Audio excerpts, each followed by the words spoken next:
Hello students, exercise 3.2 तक का हमने कंप्लीट कर लिया है। एक्सरसाइज 3.3 स्टार्ट करने के पहले हम पढ़ेंगे काइंड्स ऑफ क्वाड्रिलेटरल। ओके, तो जब आप काइंड्स ऑफ क्वाड्रिलेटरल्स पढ़ेंगे तो आप एक्सरसाइज 3.3 बहुत अच्छी तरीके से समझ पाएंगे। तो सबसे पहले हम स्टार्ट करते हैं काइंड्स ऑफ क्वाड्रिलेटरल में। ट्रेपेजियम, ट्रेपेजियम को हम हिंदी में कहते हैं समलंब चतुर्भुज। आपको मालूम है कि ये क्वाड्रिलेटरल है, मतलब चतुर्भुज। चतुर मतलब चार, भुजा। तो सबसे पहले हम देख लेते हैं कि ट्रेपेजियम में क्या क्या होता है हमारा। इसमें होता है हमारा 4 साइड्स, क्योंकि ये क्या है, क्वाड्रिलेटरल है। Okay, second number, a pair of parallel sides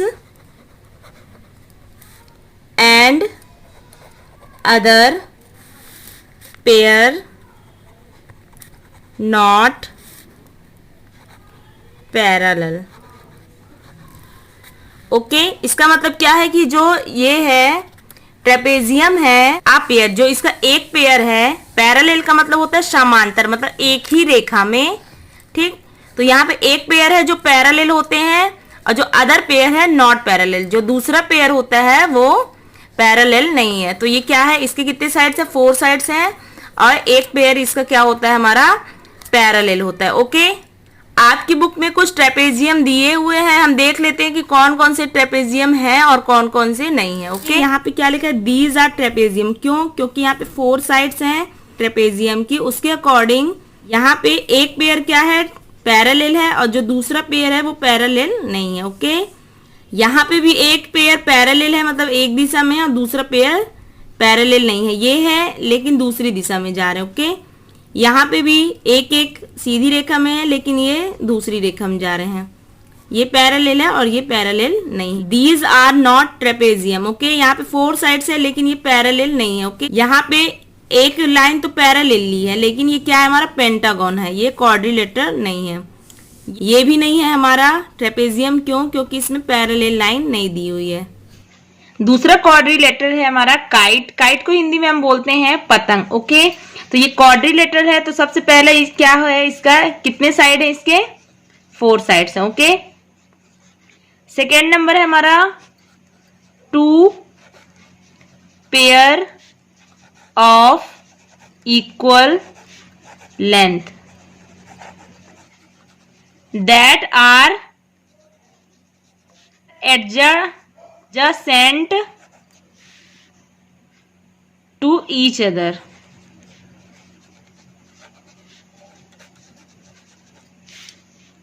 तीसरा नंबर है हमारा the diagonals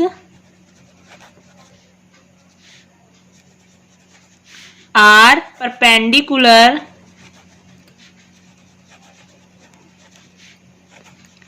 to one another।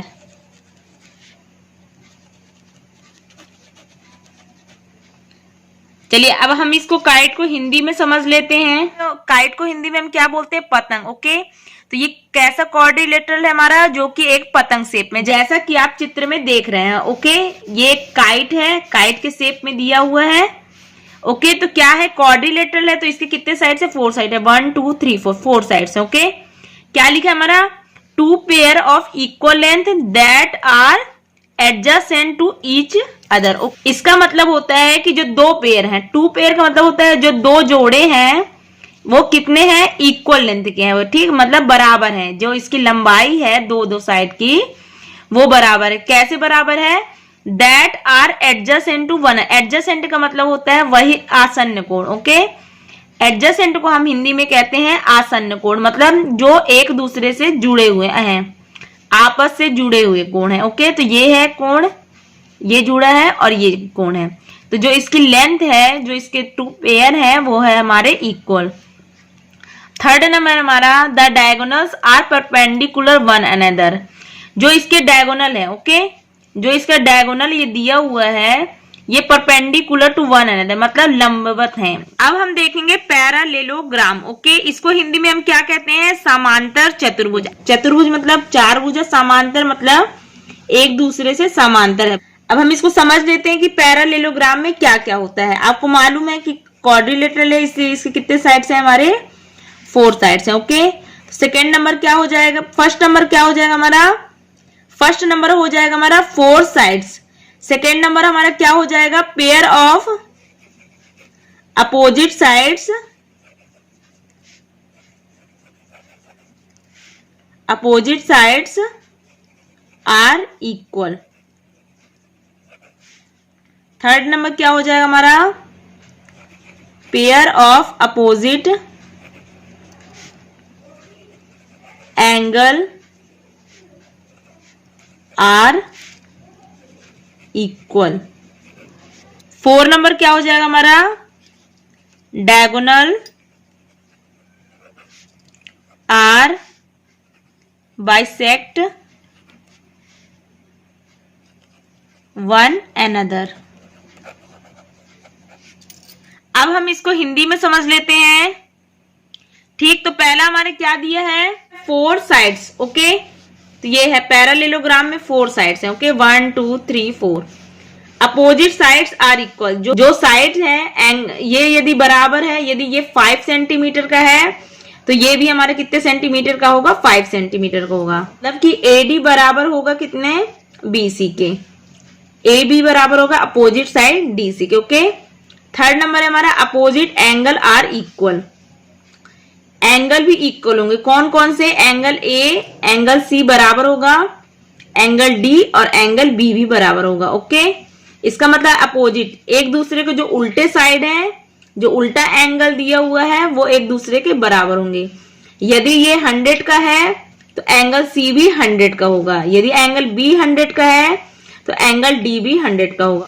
तो यदि आपको कोई भी एक एंगल पता है तो आप इन तीनों का निकाल सकते हैं। ये इसका एक पॉइंट और है, हम समझ लेते हैं 5 नंबर भी, adjacent angles are supplementary. Okay, इसका मतलब होता है एडजेसेंट एंगल मतलब जो आसन्न कोण। जैसे एंगल ए का एडजेसेंट एंगल क्या होगा, एंगल बी। एंगल बी का एडजेसेंट एंगल होगा एंगल सी। जो एक दूसरे के बगल में है वो है हमारे एडजेसेंट एंगल। यदि एंगल ए है तो इसका एंगल बी, इन दोनों का टोटल कितना होना चाहिए हमारा 180। ओके, तो आपको एक्सरसाइज 3.3 सॉल्व करने के लिए ये आपको अच्छे से पता होना चाहिए। एडजेसेंट एंगल क्या है हमारा, एंगल ए एंगल बी, और उसी तरीके से angle B angle C adjacent angle, angle C angle D adjacent angle, और एंगल डी और एंगल ए एडजेसेंट एंगल। जैसे कि इनका टोटल हमारा क्या होना चाहिए, 180 होना चाहिए। जो हमारे आसपास के एंगल है इनका टोटल हमारा 180 होना चाहिए।